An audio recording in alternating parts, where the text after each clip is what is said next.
Begin the current Daf Yomi Beruchas Daf Samach Aleph. We begin 6 lines down at the top of the Yamid, where we continue the discussion directly from the previous Daf, either as it's talking about, as we just mentioned on the top of this Yamid, you should know your limitations, or it could be related to the halacha of our Mishnah. We spoke about V'havta Shemakecha b'chol levavcha, which spoke about B'shnei Yitzrecha. We're going to go into discussion regarding the two Yitzers, the inclinations that a person has.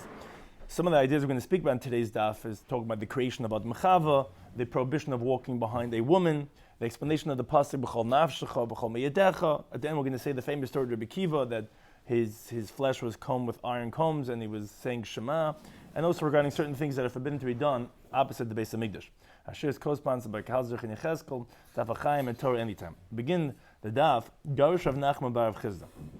It says, what does it mean the pasuk in Bereshis? It says, Vayitar Hashem Elokim es Adam, God formed the man. Why does it say B'shnei Yudin? When it says Vayitar, it has an extra Yud. Why are there two Yuds? So says the Gemara, Shnei Yitzarim Bar HaKadosh Baruch Hu, because God created the person with two Yitzarim. The same word Yitzar, besides formed, also could mean the Yitzar, which is the inclination. Two inclinations, Echad Yitzar, one's the good inclination, V'echad Yitzara, and one is the evil inclination. However, in this interpretation, Maskala Rav Nachman bar Yitzchak says, if that's the case, the Yitzar is coming to allude to the Yitzarim, the inclinations that a person has, then Behema, the animal, the like Sibba Yitzar doesn't say, but Yitzar, Lesla, Yitzar, so it doesn't have an evil inclination. But we see the Maska, Benashcho, but it damages, it bites, it kicks. You're telling me that the illusion of a Yitzar is from the word Vayitzar, but an animal doesn't say Vayitzar, but it has an inclination. If this is where it's alluded to, then why wouldn't it say by an animal also the word Vayitzar to show that it has an evil inclination? So rather, the Gemara gives two different interpretations. What does Vayitzar with two Yuds come to allude to? One is Rabbi Shloimy ben Pazi. A different interpretation. Rabbi Shloimy ben Pazi says, what's the two Yuds of Yitzri is Oiloi mi Yitzri, woe to me from my Creator if I follow my inclination. And if I don't follow my inclination, then v'oili mi yitzri, then woe to me from my inclination that torments me with thoughts. So the word vayitzar is also could be read yotzer and yetzer. The two yuds is coming to say I'm like stuck between a rock and a hard place. If I follow my Creator Hashem, then my yitzhar is bothering me the whole time. If I follow my yitzhar, then my spirituality and my desire to do what's good is always bothering me. Then why am I not doing what my Creator wants? So it's going to be one or the other. That's the two yuds. Another interpretation is Rabbi Meir ben Elazar. Rabbi Meir ben Elazar, he says, du partzufin. He says that there's two figures. Du means two, partzufin is figures. Bara Kadosh Baruch Hu, God created Ba'ad Marishan in the first man. So initially when he created him, he made him a form facing forward and a form in behind him. Then ultimately he split him into two, and for one of them he made Chava. Shenem, like it says the pasuk in Tehillim, Achar bekedem tzartani. Adam Arishna is saying in this parak in Tehillim, in the back and in the front, you formed me. So tzartani is formed, but also is a word of tzura, which is two partzufim. Therefore, why does it say vayitza with two yuds? Because two yitzarim, there's actually two creations. He was actually made in a double figure. He had one figure in the front, one in the back, which ultimately from that part was split. So that's yitzer, because he was created in two parts, so to speak. And that's what's alluded to because of Chava was created from him. And that's what the Gemara continues on the theme regarding the creation of Chava. It says, V'yivin Hashem Elokim es hatzela. That God went and he built the side of Adam into a woman, and that's where he made Chava. So it's Machlekes Rabbi Shmuel. Chadama one says that it was a partzuf, like we just said in the previous interpretation of Achar V'kedem Tzartani, that there was a figure, a double figure, one in the front, one in the back. God took off the one from behind him, then took it and formed a woman out of that. V'chadama one says that it could be read as a tail or an appendage. It means to say that the woman was secondary to the man, and God went and took that part and made a woman out of it. So the Gemara says, Bishlam Amandam parts of. So we understand according to the one that says that there was a figure that God went and made into Chava. Heinrich said, as it says in the pasuk we just quoted before, Achar B'kedem Tzartani. God formed me back and front because the front was Adam, the back was Chava, and then Hashem went and made woman out of that because there was a parts of. Elmanda Mazana, but according to the one that says that she was a tail, so to speak, my Achar B'kedem Tzartani. What does it mean God formed me front and back? It wasn't formed front and back. He was just a regular person. He just had an appendage and added on piece. What does it mean Achar B'kedem? Says the Gemara Kid Rabami. That refers to like Rabami says. Dam Rabami says Achar. What does it mean Achar B'kedem Tzartani? It doesn't mean I was formed front and back. Achar B'kedem Tzartani is alluding to something else. Achar, I was formed last. Lamaisa Bereshis. The last thing created in the Sheshim Bereshis was Adam. For Kadam, and I was first lepuranus to the punishments. When the punishment comes to the world, Adam gets it first. So the Gemara wonders. We understand what it means to say the last of the creation is the Briad Mal Shabbos. So we know that man was only created on Erev Shabbos all the way at the end. But this that you're saying he was formed first for punishment, which punishment are you talking about? If you're talking about the punishment of the primordial snake by the story with the Eitz Hadas that he seduced Chava and then they ate from the Eitz Hadas and they all got punished, and you tell me that man got punished first, but we're talking in the Bryson not like that. Rabbi Yomi, he says, when it comes to greatness, then you start with the greater. When it comes to cursing, you start from the smaller one, not from the greater one. As the Gemara explains, what does it mean by greatness? You start from the greatest. When it's Tumah Vaydaber Moshe, when Moshe was speaking to the Jewish people, the order that he spoke was from the greatest first. He spoke Ela Aaron, then Vel Elazar Elisamer, which were Banav Nisarim, his leftover sons, Kahu, Begrim, etc. You see, when you're talking to the greatness, you talk to the greater one first. But by the cursing, you start from the smaller one, because when they all got cursed, the Nachash, Chava, and Adam, Hashem first cursed the Nachash, the snake, and only then was Chava cursed. At the end, actually, Adam was cursed. So how can you tell me by Piranus comes first? Man, you see, to the contrary, he comes last. Ella rather says the Gemara is referring to Paran as the Mabel, the punishment by the flood.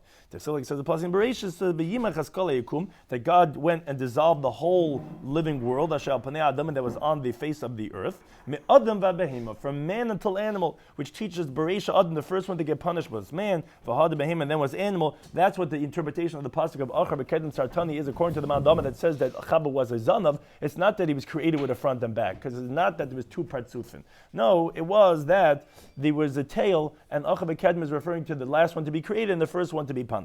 So the Gemara now continues and says, Bishlam parts. We understand according to the one that says that there was two figures. Chava was original figure connected to Adam. So that's what, like we said earlier also too. Why is a Yitzur B'Shnei Yudin? To say because he was formed with two figures. According to the one that says that she was a tail, my Vayitzer. What does it mean, Vayitzer with two Yuds? What does it mean? He wasn't created with two figures. There was only one figure. Says the Gemara, Ben Pazi, like the other interpretation we brought before. Ben Pazi says, what does it mean, Vayitzer with two Yuds? It's Oili mi Yitzri, Oili mi Yitzri. Woe to me from my creator, woe to me from my inclination. And that's what the two Yitzers, but not because he was created with two figures, it was rather that she was a tail again. The Mefarshim explained the deeper understanding of this. Doesn't necessarily mean a tail. It means to say that her whole purpose was as a part of Adam, and then she became a separate entity, a separate person. So the Gemara says, Bishlam Mandam parts. We understand according to the one that says that she was a figure originally connected to man.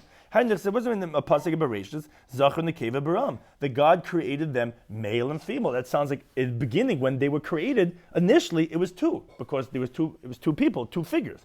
But according to the one that says there was an appendage, my Zachar Nekeva Baram. What does it mean that he created them male and female? It's not true. He created them man, and then from the man a woman was created. Says the Gemara, you're right, Rabbi Vo. Rabbi Vo alludes to this question because Rabbi Vo Ram, he actually posed it as a contradiction. On the one, except there's a pasuk that says Zachar Nekeva Baram, that he created a man and woman. But except there's another pasuk in Bereishis that says Kibitzelam Elikim, because in the image of God, Asas Adam, he made the man. Sounds like that, wait a second, that it was only created as a man, not as a man, as a woman. So how do you resolve the contradiction? From the way Rabbi Vo resolves the contradiction, it explains it for that other man, the Amma. Because Betchila, in the beginning, Allah b'machshava levares beis. In the beginning, God had it, so to speak, in his thought process to create them as two. And that's what the pasuk means, Zachar Nekeva Baram, but that was only b'machshava. But at the end, it was only created actually as one, therefore it says Esa Adam. Which, what does it mean, God's thought process? It means to say, what was Seif Ma'aseh Machshava Techila? God had it that man and woman should all be one.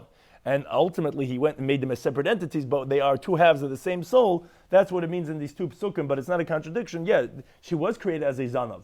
It says, Zachar Nekeva Baram, that was B'machshava, but ultimately they were created as one man. So the Gemara continues asking, Bishlam Adam and Parza, we understand according to the one that says that she was originally a figure on the body of man. That's what it means the pasuk, Vayizger basa tachtenu, that after God went and did this operation, so to speak, and took off the Zanav and made it into Chava, that he filled in the flesh in the place of where he had taken off this operation, the surgery from Adam. According to one that says that it was a tail, what does it mean to put flesh into place? There was nothing missing from Adam. If you say it was a whole figure, so you have to fill that in. But if you say that it was just a Zanav, you just take off the appendage. Some say it was Rav Zid, it was Rav Nachman. You're right. It's only necessary. What does it mean? It's just a place where the cutting was done, where you took off that Zanav. That's what had to be filled in. But you're right. You didn't have to fill in the whole back of Adam because it wasn't the parts of it. It was just a Zanav. So now the Gemara says Bishlam Adam Zanav. Now it goes the other way. We understand according to the one that says that she was a son of Heinrich Siv Vayiven. So we understand when it says that when, and with the pasuk we quoted before, that Vayiven Esatzela, he built the side because she had to be built. It was just a zon, it was just an appendage. But according to the one that says that she was a total figure, there was a front and a back, and she was a whole figure. My Vayiven, what does it mean he had to build the side? She was already built, she was a whole figure. Says the Gemara, you're right. She didn't have to be built into a figurine. But it was like the Dorish Reb Shimon ben Nasi expounded. Ma'idus, it wasn't mean the pasuk be even Hashem Esatzela. God built the side. She didn't have to be built. She was the whole figure. But Malamed, it comes to teach Shekila Kadosh Baruch Hu l'Chava, that God went and braided Chava's hair, Viviel Adam Rishon, and he brought her to Adam Rishon in that way. Why? Shekem B'Krach Hayam, because in the overseas, Kairin L'Kliyasa, they call a woman who braids hairs B'neyasa, a builder. So when it says Vayiven, he didn't have to build her, she's a full woman, but he went and he braided her hair. As we're going to see shortly, that God was involved in making the shidduch with Adam L'Chava. He's bringing to him a beautiful woman by braiding her hair. Tavach, another interpretation, what does it mean Vayiven? So you're right, she was already a figure, but he went and he formed her.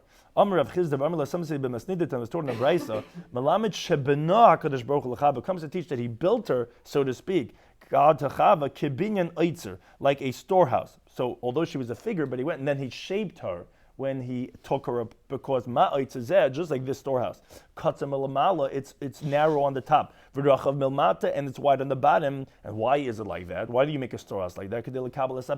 So that it could receive the produce. If it's going to be narrow on the bottom and wide on the top, so you're going to be piling on the produce, it's going to be weighing down on the walls on either side, and it's going to collapse the walls.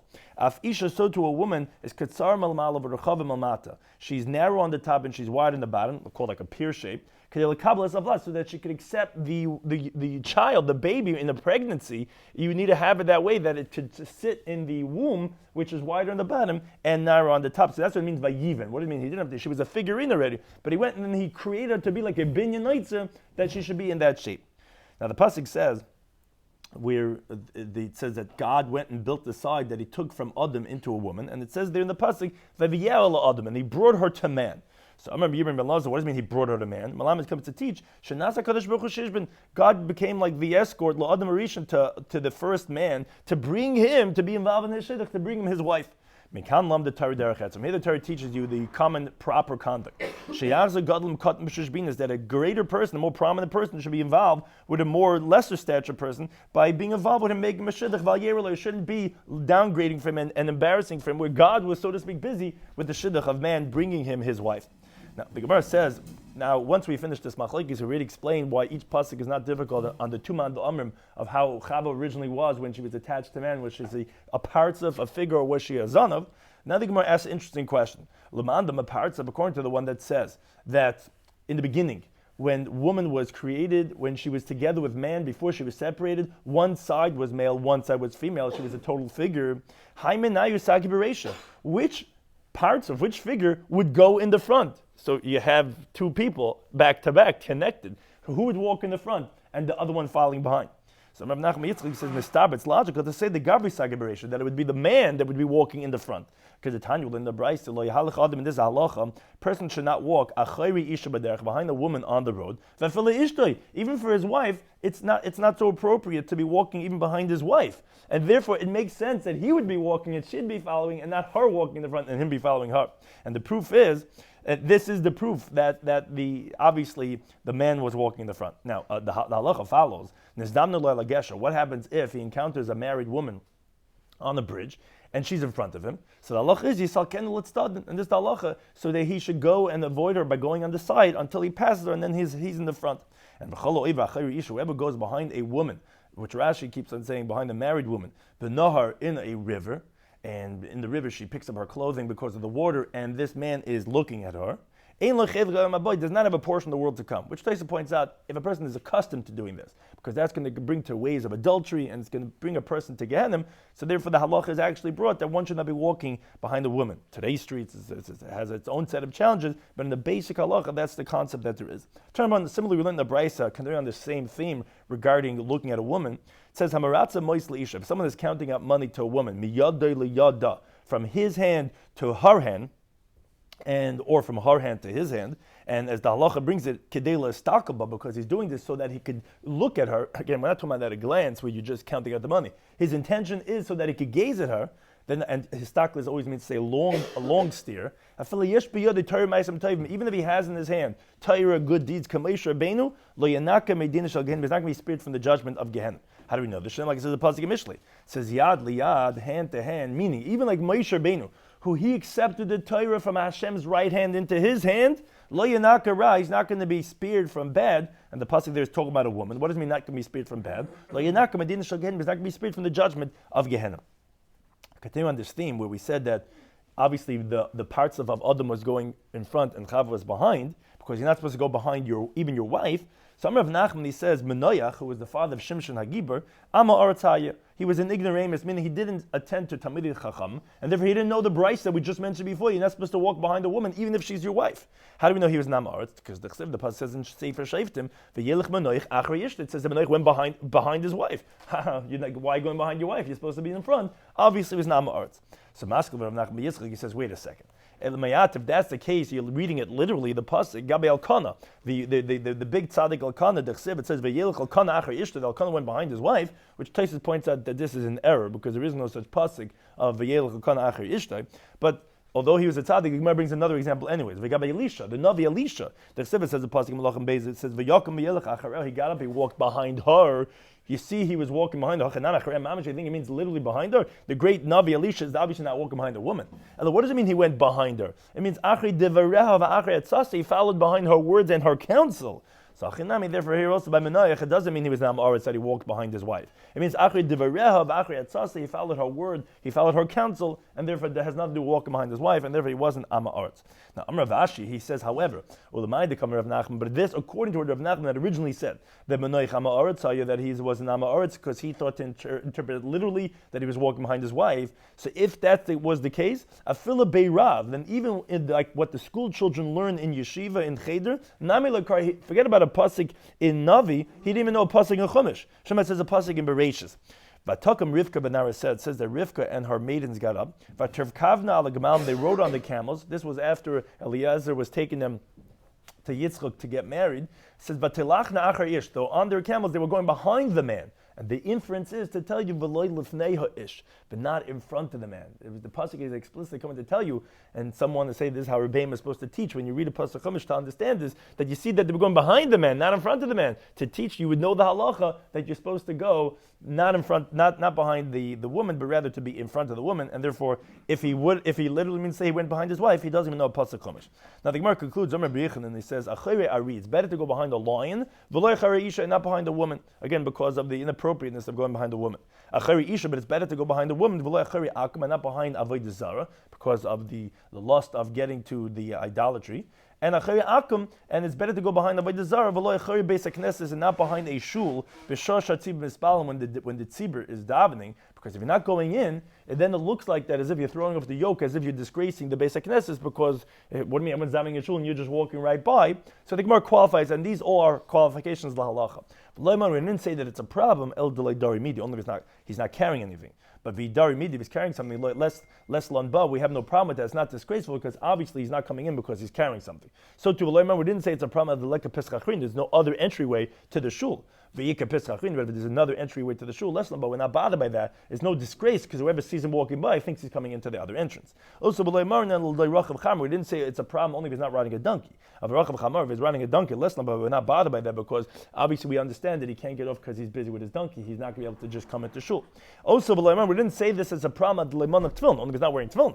If a man of tefillin, less than, but if he's wearing tefillin, obviously it's not because he's pyrik oil, he's wearing tefillin. So all these are qualifications of the halacha that if you're doing one of these things, it wouldn't be a problem about walking by, but if not, it's a halacha that one should not be walking by the entry of the shul, not coming in at the time when the tzibur is davening. Now, continuing with what we mentioned before, the first interpretation we said in this daf was Vayitzar Hashem Elokim es Adam. We said that there's two Yitzarim. HaKadosh Baruch Hu made man with a Yetzirah and a Yetzirah. So now the Gemara continues on that discussion regarding the Yetzirah. Amar Rav, he says the Yetzirah, the evil inclination, Doimel Zvuv, it's compared to a fly. The Yeshiv ben Shnei Mafteche Halev, and he sits there between the two gateways of the heart. Shneim, like it says the passing in Kehelis.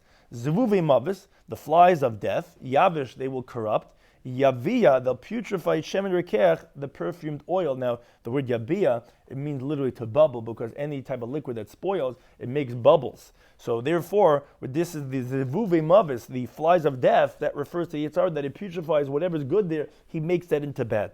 Shmuel, he says, Kimin chitahu. He says, actually, the Yitzhar is compared to like a stalk of wheat.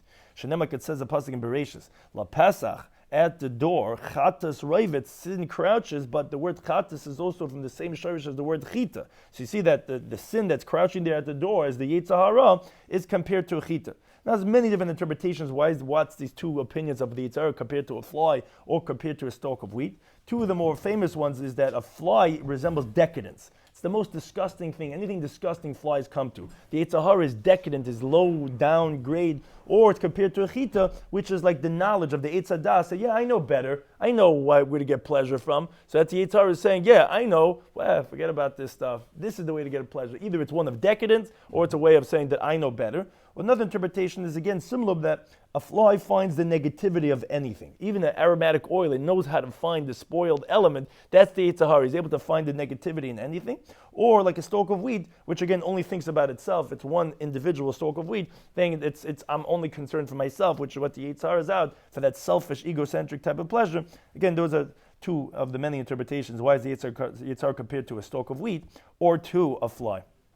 Now the Gemara continues on this theme regarding that a person has two inclinations, a Yetzer Hara and a Yetzer Tov. So turn one within the Brisa regarding the physiology, the anatomy of man relates to this. Shtei koloyos yesh be'adam. There's two kidneys that a man has, and that's why we know people are donating kidneys. One they give away and one they keep for themselves. I'm just not sure which one they give away, because the Gemara says these two kidneys, achas yo'atztoi l'tova. One goes and counsels him for the good, the achas yo'atztoi l'ra. One counsels him for the bad. So I'm not sure which one that means to say people are giving away. But that's the two kidneys a person has. Now, Umistaber says the Gemara, it's logical to say the Toivali Minai, that the good one is on the right, and the bad one's on the left, because the Chsiv that says the pasuk in Kalas. Leiv Chacham, the heart of a wise person, is to his right side. V'leiv Ksil, and the heart of a fool is Lismailis to his left side, meaning the left side is always the weaker side. That's the side that always cops out. The stronger side is the wisdom. The left side is more that of the weakness, and therefore the two kidneys, one is the right side is counseling him for good, and the left side is counseling him for the bad, which again the kidneys on some level filters through, that somehow is counseling the person. Now, when the Brisa continues on this process regarding that, we said the kidneys counsel, one for good, one for bad. Kloyas, the kidneys, yoyitzais, it counsels the heart, do this. So the way, if you follow the anatomy, there's also a spiritual dimension. So the kidneys are cleansing the blood and sends it to the heart. So then Leiv, the heart, is maven. Then the heart considers, what should it do? Should it listen to the counsel of the kidneys or not? Now, how do we know that, as Rashi says, that kidneys counsel? It says the pasuk in Tehillim Tezayin. It says, I'll bless Hashem that counseled me, and also at nighttime my kidneys torment me, meaning to say they're counseling me what to do. And how do you know the heart is maven? It's a pasuk in Yeshayav, v'levava yavin, his heart understands. So that's how the anatomy works. The kidneys are filtering the blood, in a sense, sending messages to the heart. What should it do? So then the heart considers. Then the lashon, the tongue, is mechatach. It cuts the words to say it. It articulates the words coming out of a person's mouth. The peh, the mouth, which are the lips, gomer, it concludes the speech and it lets the words out.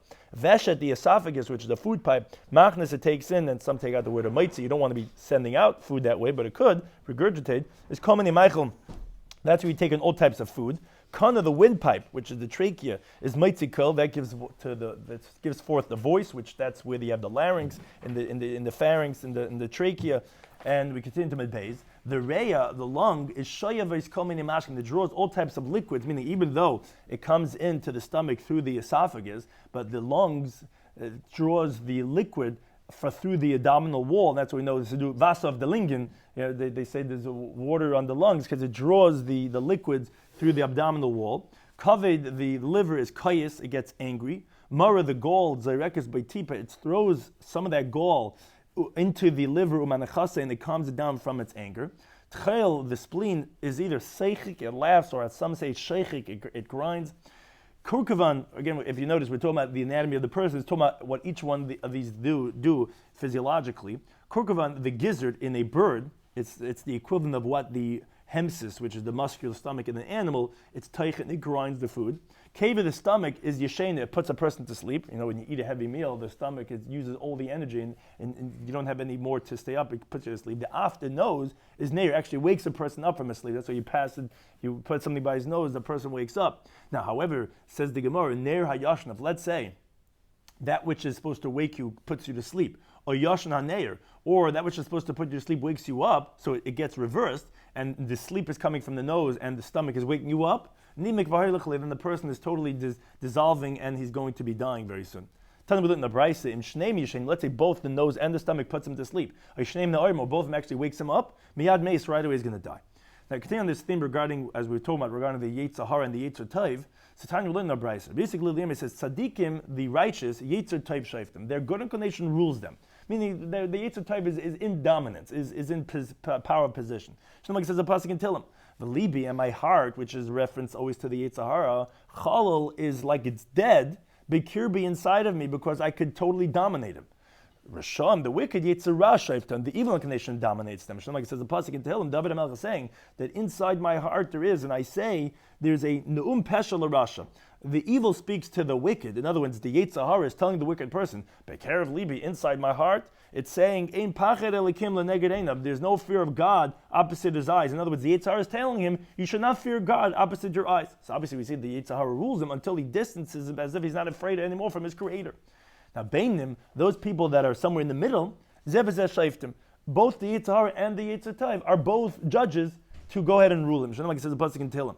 Yamoid HaKadosh Baruch Hu stands limin evyon, to the right side of the destitute, leishia, to save him mishayftei navshay, from the judges, from the leaders of his soul. Obviously, you see there's a type of a person that his nefesh has two shayftim, shayftei navshay. That's the beini. Now, Amar Rava, or some say it is Rabba, going anu like us, that we're beining him, we're somewhere in the middle. On that, Abai said to him, the master is not leaving any life for any creature. If you're from the Beinim, you're never going to have a totally righteous person at all. And this is where the Sefer Tanya starts off with this idea that it's not so easy to be a Beinani. Beinani means to say that he's a tzaddik, doesn't have the Yetzer at all. But we are the Beini. That's actually a great level. That's why he's saying we're like Beinim. But Abai says if you're a Beini, then who's going to be a tzaddik at all?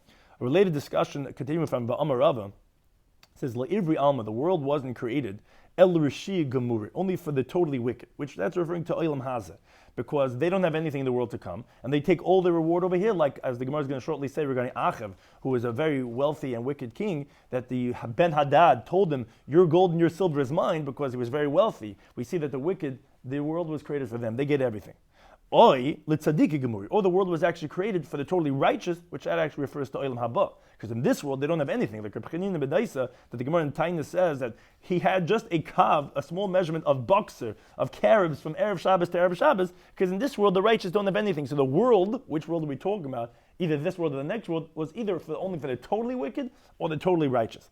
Now, Amar Rav, he continues, he says, a person should know by himself, im tzadikamahu, if he's a totally righteous person, v'im lav, or not. And that's one girsa. Another girsa in Yaakov, it's brought that a person is yedei inish, a person does know. It's either that he should know, or that he does know, if he's from the totally righteous person, or not, if he's totally being present, and or not. Now, similarly, Amar Rav, he says, Le'ibri Alma, this is the idea we just mentioned before. The world was not created el Achav ben Amri, which he was a very wealthy person in this world, or it's created Rabbi Chanina ben Daisa, as the Gemara explains. Achav ben Amri means Hoyel Mazeh, this world, where he was fabulously wealthy, he was totally wicked. Rabbi Chanina ben Daisa, he was very, very righteous, but very, very destitute. The world is created for him, means to say Hoyel Maba, the world to come. Now we go back to the halach of the Mishnah that quoted the pasuk in Devarim, B'havta Hashem Lakecha, you shall love Hashem your God, which in the Mishnah we had described, B'chal avavcha, B'shnei tzirecha, B'chal nafshecha, and now the Brisa is going to expound on B'chal nafshecha, B'chal meidecha. Tanya will in the Brisa. Now, Mishnah, we brought it B'chal meidecha to tell you B'chal midah shemidah she'adam moeded that Hashem gives to a person that Kishem shemevarchen ala tayv kak mevarchen ala ra. Here we're going to bring it in regards to expounding the other words. Rabbi Lezer Oimi, he says Im nem b'chal nafshecha. It says that you have to love Hashem with all your soul. So lama nem b'chal meidecha. Why does it say with all your money? If Im nem b'chal meidecha, it says with all your money. Lama nem b'chal nafshecha. Why does it say with all your soul? Just pick the greater one. Says rather because it depends on the person. If you have a person that his body, his physical is more important to him than his financial, that's it says serve God with what's greater to you, which is all your soul, with your whole body. If you have a person that his money is more dear to him than his body, which you find out, therefore it says with all your money. Whatever is more dear to you, that's what you should go ahead and serve and love God with that thing. Now, Rabbi Kiva, he says, B'chol nafshecha, he expounds, what does it mean with all your soul? That means to say in this halacha, even if he takes your soul, you have to be willing to love God, to give up your whole life for God. Again, the greatest thing is how you love, is you have to have your love language. When you're giving to whatever God is, you give your greatest thing. That's showing that the true love, whatever's greatest for you, even if it means taking your life. Now, according to this, the Rabbi Kiva just said this idea. The Gemara brings the famous story, Tan Rabban Luna Braisa. Pamachas Gazra Malchas Harasha. One time, the wicked government, that of Rome, decreed the Gezerah, that the Jewish people are not allowed to go ahead and involve themselves in the learning of Torah. So Bob Papas Ben Yehuda, he came a Matzah Rabbi Kiva, he encountered Rabbi Kiva. He was getting great assemblies of Jewish people together, and he was learning Torah with them. Amalei, he said, Makiva, aren't you afraid of the government? So Amalei, he said to him, he said, I'm going to give you a parable. What this can be compared to. Let's show it to a fox. He was walking by the top of the river. He saw fish that are gathering in groups from place to place. So Amalei said to them, why are you running from one place to another place? Amalei said to them, because the people come with nets, they want to catch us, so we're constantly running from one place to another. So the fox said to them, oh, do you want to come onto dry land? And me and you will live together. Just like my fathers live with your fathers, that we can live in peace, and I can have nets coming to you. In my house, there's no fishermen over there. So Amalai, the fish, said to the fox, you're the one that they say about him that he's the smart one of the animals. You're not smart, you're a fool. If in the place of our life, which is in the water, on the misyaron, we're afraid. So so where we're dead, on dry land, forget about it. Of course we're going to be afraid. Then we're dead. Which I just heard recently, such a beautiful interpretation of this. When the fish comes out of water, it looks like it's the most alive. It's flapping, it's thrashing, and actually that's a sign it's about to die. And this person was speaking recently by the last Siyam Hashas. He said, you see people that are not learning Torah, they look like they're so alive, such a geshmak. That's a sign they're about to die. The true chiyus we have is Ein Mayim Ela Torah. The only place we have our life is in the water. You see people look like they have a geshmak of time. That's a sign that actually they're about to die. They're already out of the water. They're not living anymore. The only life we have is inside the water. Afanachnu, so to us. Now that we're sitting and toiling in Torah, Shekasabat says in Devarim, Kihu chayecha, it's your life, lengthen your days. Kach, we're afraid, we have challenges. But if we're going to go, we're going to stop learning Torah, Allah has come all the more so forget about it, we have no chance. Of course I'm going to go ahead and teach Torah, even though the government says you're not allowed to. Remember they said, it wasn't just a few days, Rabbi Kiva. So guess what? The government called Rabbi Kiva, and they put him into jail. Now, v'tafsu Papas ben Yehuda. They also captured Papas ben Yehuda. V'chavshu etzlai, and they put him in jail next to Rabbi Kiva. So Amalei, Rabbi Kiva said to him, Papas, what brought you here? You weren't teaching Torah l'Rabbim. Amalei said to him, Ashrech Rabbi Kiva, you're praiseworthy. Shenitfast al devar Torah, at least you were put in the jail for teaching Torah. Oila Papas, wolf of Papas, shenitfast al devar b'teilum. For some non-important things, I was put into jail. At least you're in jail for teaching Torah. Now, they bring B'shosh Eitzias Rabbi Kiva Lariga when they were taking out Rabbi Kiva to be killed. Zman Kriyishma. It was a time for reciting Kriyishma. V'yuserkem B'sari, they were combing his flesh. B'masrika Shel Barzel with iron combs. V'yimakabel of Omach Shemayu, he was accepting on himself the yoke of the sovereignty of heaven, which means that he was saying Kriyishma. So Amalei Tamid, the student, said to Rabbeinu, our teacher, Ad Kan, until here, meaning this is the extent of saying Kriyishma when they're combing your flesh. He said to them, and this is the halacha, Kol Yomai Hayisim Mitzvah al Pasuk, this is how a person is supposed to say Shema. All my life I was in pain about this pasuk, which we brought his interpretation before. B'chol nafshecha, you're supposed to love God with all your soul, even if he takes away your soul. So Marta, I said, Masa yavi liyadav yakamenu. When am I going to come to this opportunity and be able to fulfill it? Now that it comes to my hand, like a man, I'm not going to fulfill it. And that's how a person is supposed to say Shema. When he says it, he's supposed to have in mind that he's willing to be Meitzah Nefesh. So he was lengthening the word echad when he was saying Shema, until his soul left, it would say saying the word of echad.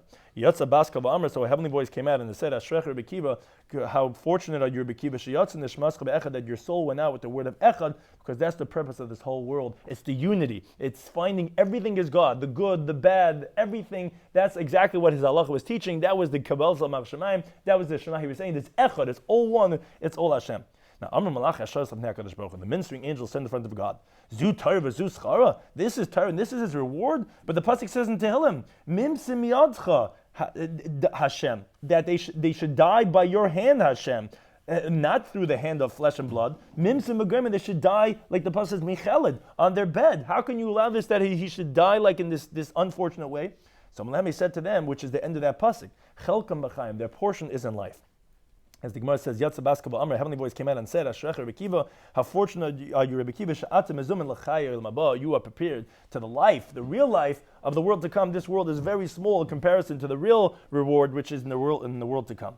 Now we go back to the halacha of the Mishnah. It says, L'yakol adam esreish, a person should not be lightheaded, Keneged Shar HaMizrach, opposite the eastern gate of the Azar, of the Temple Mount. Shemachubin Keneged Beis Kadshei Kadshim, because it's perfectly aligned, as we explained in the Mishnah, opposite the opening of the Holies of Holies. If you're standing right there, you could literally see straight into the Kadshei Kadshim, but there's a curtain there, and therefore v'chul etc. One should not act in a light-headed manner. Now, explaining this halacha, the Gemara brings that Amar Rabbi Yehuda Marabi. He says, Lo Amar didn't say this halacha, they now behave light-headed by the eastern gate of the Temple Mount, Eliminat Seifim, only from the point of the overlook. I mean, there's a place from where you could see the Temple Mount. From there and on, if you continue walking further away, you can't see it anymore. So it's only from the place of the overlook, V'lefnim, and inner.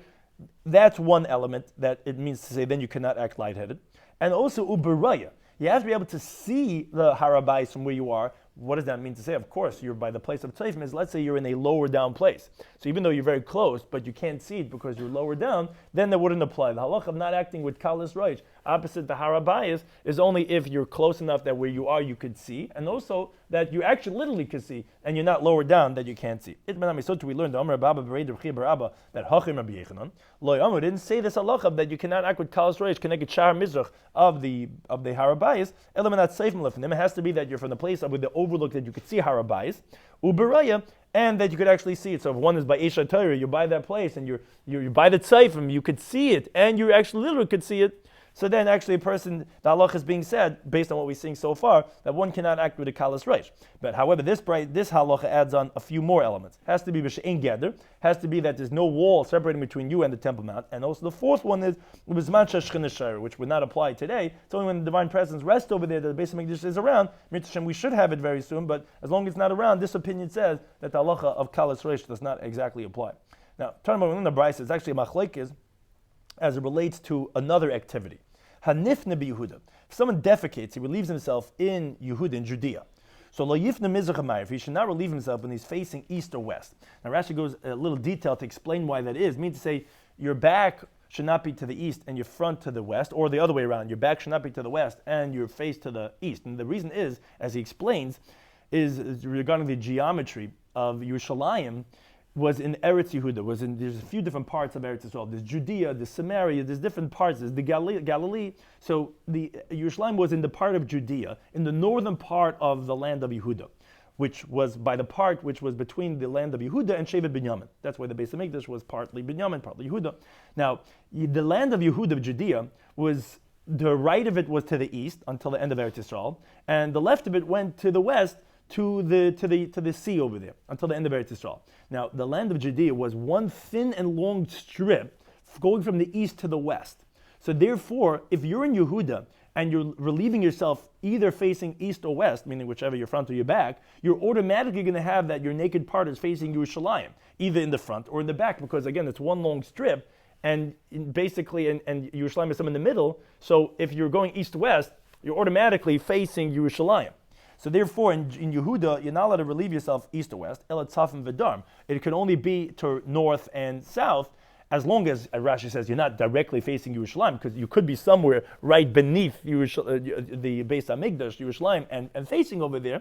But as long as you're not facing directly, then you could relieve yourself north and south. Now, whereas Uba Galil, which is in the northern part of Eretz Yisrael, then lo yifna, a person should not relieve himself north and south, because if you're going south or north, whichever one, that's the same direction, the longitude, then you're going to be going and facing downward, which is towards Yerushalayim. If you go east or west, which you're not going to have Yerushalayim in that direction. Now, that's one opinion. But Rabbi Mati says, no, it's actually permitted. It's not a problem. Because he said, we didn't say it's forbidden. El Baraya, only if you see it, which in the Galil, you're not seeing the Beis HaMikdash, the Har Bayis, so it's no problem even going north and south. Ubemokim shein shem ged, he says, and it's only a problem if there's no wall. And when the divine presence rests over there, and again, the Galil, you're not going to have that problem. But they say it is forbidden. Says the Gemara, wait a second, that's the same thing as the Tanakama. The Tanakama says you're not supposed to relieve yourself, and he didn't differentiate between if you see or you don't see, if the Beis HaMikdash is around or you don't see, so isn't that the same as Tanakama? Says the Gemara, the difference between them is tzadadim, the sides in Judea and the Galil, which is not directly opposite Yerushalayim, literally. According to Tanakama, also if you're a little bit, let's say, angled, it's also forbidden. Because the Tanakama says if you're leaving yourself in Judea, sounds like anywhere in Judea. Now, you're not necessarily directly opposite, but since it's somewhere in that spectrum, so therefore the Tanakama says it's forbidden. But the Rabbana Basroi, the last opinion of the Chachamim, when they were saying it's only forbidden directly opposite Yerushalayim. But actually, if it's angled a little bit on the side, it's going to be permitted. How do we know this? Because they're going to disagree with Rabbi Yossi. Rabbi Yossi said it's not forbidden only if you see it, but if you're far, it's not forbidden, even if you're directly opposite Yerushalayim. And that Rabbanim were coming to say, no, v'cham eisron, even if you don't see it, even bizman hazeh, but if you're directly opposite Yerushalayim, then it's going to be problematic. So that's the difference between the Tanakama and the Chacham. Now, Tani Yuchalun, another brayse that says the same halacha, but a slightly different version with different opinions. Hanef Nabi Yehuda, if someone defecates, again, this is all talking about what's called gedolim. If someone relieves himself in Judea, not regarding if he urinates, lo yifna mizrach hamayri, should not relieve himself east and west. El tzafim v'darm, only north and south. But Galil, like we said before, in the Galilee, which is up north, tzafim v'darm asim, there it's forbidden north and south. Mizrach hamayri mutter, but east and west is permitted. Now, Rabbi Yossi Mata, as we said before, he said permitted. Rabbi Yossi, because he says lo asher el b'ray. In this version, it only quotes him as saying it's only forbidden only if you could see. It doesn't talk about the other elements. Rabbi Yehuda, he mentioned the other elements. He says, "Bezman Beis HaMikdash kaim." It's only if the Beis HaMikdash is around, then it's asa. Bezman Beis HaMikdash kaim, if the Beis HaMikdash is not around, then this mutter is going to be permitted. Now, Rabbi Kiva Eisa b'chal makom. He says it's forbidden in any place, which as Tosfos brings, meaning if your back is to the east and your face is to the west. And actually, this, as the halacha follows, as the Gemara is going to conclude, even a chutz laaretz, and Yerushalmi Haweb explains it's only if there's no wall. But therefore, our bathrooms are not a problem because we have walls. But if someone actually would be relieving himself in the field, actually this halacha would actually apply. Now, says the Gemara, Bekiva handed Tanakam, the same as the Tanakam, who also says it's forbidden in any place. Says the Gemara, the difference between them is chutz laaretz. That is the difference between Rabbi Kiva, because Rabbi Kiva says b'chol makom. That sounds like in any place, even out of Eretz Yisrael. Tanakam is only talking about in Eretz Yisrael. Now, the Gemara brings a story to illustrate this halacha. The Rabbah have a shadnyan livnei. He went and he put the bricks that he sat on when he would go to the bathroom. Their toilet seat were made out of bricks, which they were there and these bricks were standing on their sides. He made them mizrach u'mayr, that they were running from east to west. What that means to say is that the brick that he was sitting on, one side of the brick was to the east, and the other side of the brick was to the west, because actually he had these two bricks. One brick was on the north, and one brick was on the south. And he would sit on one brick, and then the brick in front was, let's say, in front of him, just blocking, and he was sitting on the brick behind him, and he would relieve himself between those bricks. So it comes out that he was actually relieving himself north and south, between facing that one the front of him that was uncovered was facing north, let's say, and the one behind was facing south, because he didn't want to relieve himself even in Bavel, east and west, because Bavel is on the east of Eretz Yisrael, and therefore he didn't want to reveal himself, not the front or the back, facing towards Eretz Yisrael, which is like the halacha of Rabbi Kiva. So therefore the bricks were, one side of the brick was east and west, but that means to say that the two bricks were north and south, and he was relieving himself between north and south. Now, Azla Abai, what Abai went, what he did was, Shadinu Tzafim V'Dam, he turned it on the angle. He made it north and south, meaning it was east and west now, the bricks. Now the edges of the bricks were now north and south. He wanted to see if his Rebbe is going to be bothered by this. Is it that it really holds like Rabbi Kiva that says even out of Eretz Yisrael we're bothered about this or not? So old Rabbi went into the bathroom. Tartina, he straightened them out. Amay says, "Man hai dikabatzarli, who's bothering me?" And no Rabbi Kiva really says, "I hold like Rabbi Kiva." That he says, "B'chal makom asur." Everywhere in the world it's forbidden. Even in Bavel, you're not allowed to go mizrach hamayr. You're going to be facing directly opposite Eretz Yisrael to Yerushalayim, because even like Rabbi Kiva, the halacha falls like that you're not allowed to defecate in the way that's facing towards the Har Bayis, and therefore he went and straightened out the bricks to relieve himself in that way. Some of the days we spoke about today in Beruchas Daf Samach, we spoke about the pasuk of Vayitza Hashem Lakim As Adam. Why is it there with two yuds? So either because of two yitzar, two inclinations, where the Gemara rejected that interpretation because an animal which has a yitzar doesn't say a yitzar, which that would mean Yetzer Hara and Yetzer Tov, or it's Oili mi Yetzer, Oili mi Yitzri, because a man was created where he's stuck between the rock and a hard place. If he follows his creator, the Yetzer Hara bothers him. If he does the Yetzer Hara, his creator, it inspires him and he's stuck over there. Or it means because, yes, Yitzar is two, he was created with two forms because there was two partsufim. Acher bekedem tzartani, he was a front and the back, and the man and the woman was front and back. Now, we have a machlekes in the pasuk, but even Hashem lakim esatzela, God went and built the side. What was the side? One says that she was a figurine, and the other opinion says that she was a zanav. Now, if you say that she was a zanav, we understand what it means vayiven. She had to build it into a person. But if you hold it's a parson, what does it mean vayiven? Either means that he braided her hair, or means he built her like a storehouse so that she could be able to hold a pregnancy, to hold a child inside of her. Now, if you hold she was a zanav, we have to interpret three different psukim which are difficult. What does it mean achar bekedem sartani? He wasn't created with a achar. So it means now achar l'maisa bereishis, he was the last one to be created, and kadam, he was the first one to be punished by the punishment of the mabel. What does it mean zachar nekeva b'ram? Wasn't created with a female. It was created only as a man. It wasn't androgynous in that way. So on that kachala b'machshava. Actually, that's what Hashem had intention in, so to speak. But he actually created him only as one person with a zanav. And what does it mean v'yizke basa tachtena? There was no back to fill in. It was makam achatach, the place of the surgery. Now, according to the one who says that there was partsuf, that there was two partsufim. So when they were walking, so who walked in front? The man walked in front because a person's not supposed to walk behind a woman, even behind his own wife. Rather go behind a lion. So he's not supposed to give her money from his hand to her hand. If his intention is to look at her, he's not going to be spared from the judgment of Gehenna. Now there's a machlekes if Manoich was Amma Arts, because it says he went behind his wife. And they say you're not supposed to go behind your wife. No, it means Acharat Sasa, he just followed her advice. It doesn't mean he went behind her. Now, continuing on that theme regarding what we mentioned regarding the Yetzer Hara and the Yetzer Tov, the Yetzer Hara is compared to either a fly or regarding a stalk of wheat. We said that the righteous, their good inclination dominates them, and also that the world to come is for them. Risham, the Yetzer Hara dominates them, and this world is for them. And Beinim, Azeh B'zeh, they're actually somewhere in the middle where sometimes they want to do good, sometimes they want to do bad.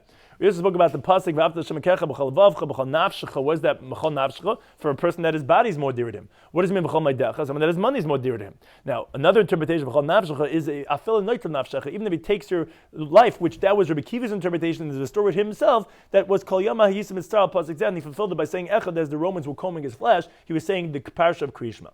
We learned in the Mishnah that a person should not be lightheaded opposite the eastern gate of the Temple Mount.